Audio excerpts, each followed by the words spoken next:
জাতিসংঘ জবাব দে, ফিলিস্তিনে হামলা কেন, জাতিসংঘ জবাব দে। আমরা সবাই নবীর সেনা, ভয় করি না বুলেট বোমা। নারায়ে তাকবীর, নারায়ে তাকবীর। বিশ্বের মুসলিম এক হয়ে লড়াই করো, বিশ্বের মুসলিম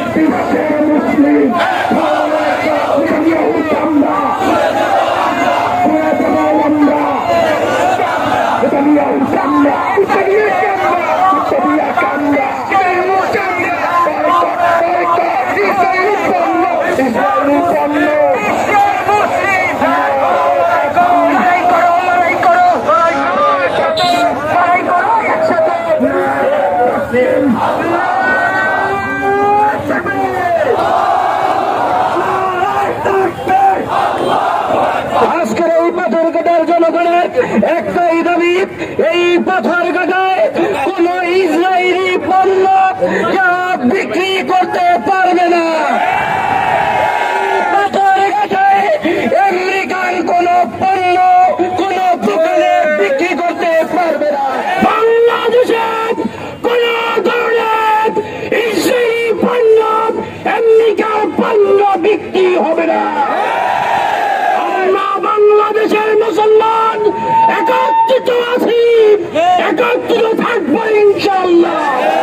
যদি কোনো সময় ডাক আসে বিশ্বের মুসলমানদেরকে একত্রিত হয়ে ওই ইসরায়েলের বিরুদ্ধে যুদ্ধ ঘোষণা করবো,